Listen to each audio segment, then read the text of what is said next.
We're turning now to our top story, the outrage in the Muslim world over caricatures of the Prophet Muhammad. Any depictions of Muhammad are offensive to the faithful. But in many Western nations, freedom of expression is a sacred right as well, including the freedom to express offensive ideas. Well, for some perspective on this, I spoke with columnist and author Christopher Hitchens and Ahmed Younis with the Muslim Public Affairs Council. This is a debate.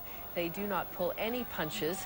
And we began by talking about the decision of many media outlets, including CNN, to pixelate the images of Muhammad. Now, I know, as well as you do, that you have not done that in order to avoid sparing the hurt feelings of my fellow guest. You've done it because you're afraid of retaliation and of intimidation. Now, I'd like to ask him and anyone else who agrees with him is watching, is that the relationship they want to have with the free press? Because if we have to use this stupid word offensive, those of us who believe in the Enlightenment and the Constitution and the First Amendment are very much offended by this mad, babyish conduct. But we don't go out and kidnap the nearest Muslim we can find and take him hostage till someone apologizes. We don't violate diplomatic immunity. We don't, which is one of the most precious things in the international community, much more precious than the right of Muslims not to have their feelings hurt. The whole thing is a scandal, and we're all running scared from it. Okay, let's let Ahmed Younis. Ahmed, jump in here. I know you want to respond. Yeah, absolutely. This is not about hurt feelings. It's about strategic discourse. The people that we see on TV are... well, hold on, Christopher. The people that we see on TV are less than 1% of the Muslim masses. The gravamen of the discussion here is the vast majority of Muslim moderates that are offended from their role in a post-9/11 and in a conflict-oriented situation, which is at the apex of counterterrorism, at the apex of an engagement, of a discussion of hearts and minds. Of course, freedom of expression stands, and no one is asking the Danish government to stifle expression. But yes, freedom of expression, yes, hold on, Christopher, freedom of expression and the responsibilities of discussion, the responsibilities of those with power and privilege to ensure that there is comity between different groups, a belated response by the government, and then a continuing of republishing and reprinting these cartoons. We have freedom of expression here in the United States, but the president and the major media have chosen not to engage. The Pope believes in freedom of expression, but he has condemned these cartoons. It's about strategic Christopher, I want to let Christopher in here. Christopher, I mean, what is this babble? The State Department has said that it apologizes and thinks these things are offensive, and it's done so without, as far as I know, any permission from the American people to say that we take that view. I'm glad to hear you say it's only 1% of the Muslim world that takes this opinion. In that case, why are we treating the leaders of these lynch mobs and bullying gangs as if they were representative of your religion? That's a very good question. And why is it that we can't get condemnation so easily or at all when, for example, Shia mosques and funeral processions in Iraq are blown up by Muslim fascists? Well, Christopher, isn't that sacrilege to you? Ahmed Younis, jump in. The vast majority of Muslims condemn attacks on Shia communities, condemn attacks on Christian communities in Muslim countries. Name one. The Council on American Islamic Relations sent a delegation to Iraq to try to release Jill Carroll. We have done the same with Margaret Hassan. We engage continuously. Hostage trading. We were against the Taliban. Okay, wait a minute. I want to jump in here for both of you. Christopher, hang on.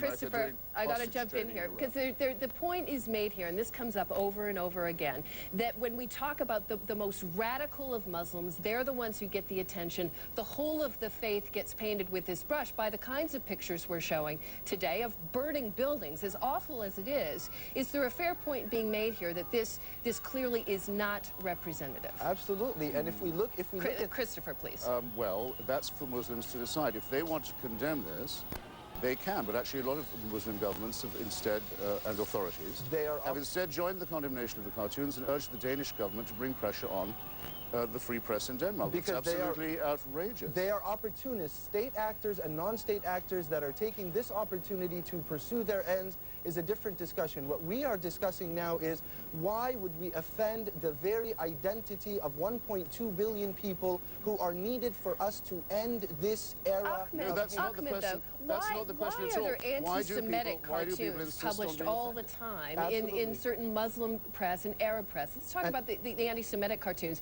that are there all the time, and you don't see this kind of reaction from Jews who may be deeply, deeply offended. You're right. We are all offended, not just Jews. We are all offended when there are anti-Semitic cartoons, and these dictatorships that use the other to galvanize the bases within their countries to support them in their efforts are acting contradictory to the interest of Muslims. We condemn that type of anti-Semitic behavior. We condemn it when it's against any other community, be it by Muslims. That wasn't like the question. That wasn't the question. This is the same Europe that wasn't what you were being asked. This is the same Europe that had a genocide against Muslims, the largest genocide since the Holocaust. We have got to be strategic. We have got to ensure that we are not negligently bolstering the haters that are finding excuses.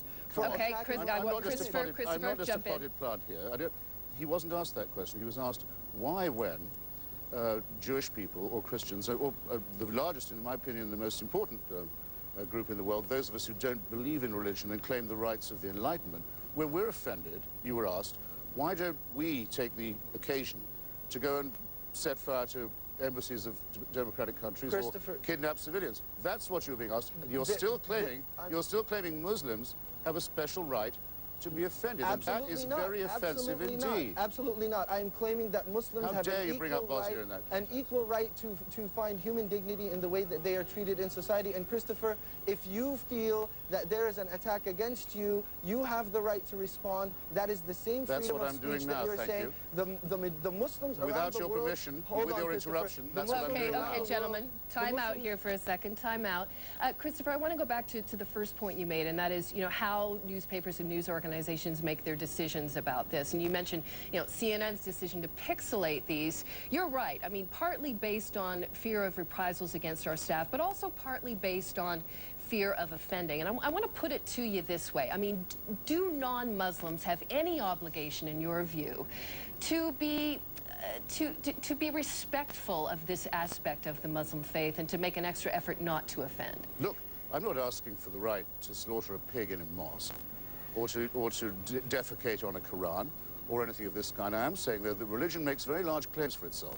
Islam claims that it is the total solution to all human problems, and that the sooner that it's imposed on everyone, the better. Well, that's a point of view, but it can't, if it's going to make such claims, it has to drop the demand that it be immune from criticism and especially from satire. To many of us, the claims of the Prophet Muhammad, or his claim to be a prophet, are absurd. Muhammad, and of course we have the right to do that, just as we have the right to represent unchaste nuns and child-raping priests and the other people who also claim a special right because they claim that their own bigotry is divine. Ahmed Younis, why is it so different for the Muslim faith? This is a fabricated discussion. The issue here is not the freedom of the West and the isolation of the Muslim world. One of the primary goals of Sharia, as studied in classical discourse, is the protection of the products of the mind and the protection of freedom of speech.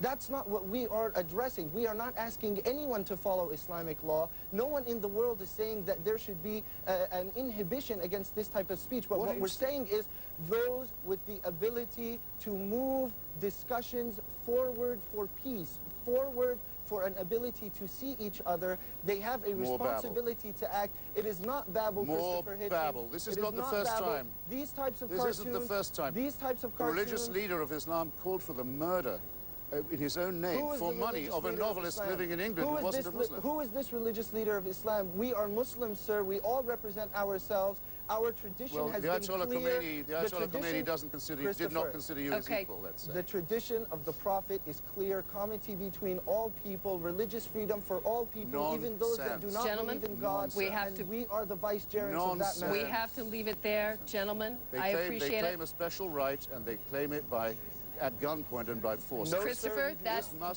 the last word, gentlemen. Christopher Hitchens and Ahmed Younis. Offensive. Both of you, it's been spirited, it's been interesting, and it's going to continue. That much is to be sure. Thank you both for being here. And that again was author Christopher Hitchens and Ahmed Younis with the Muslim Public Affairs Council in debate for us a short time ago.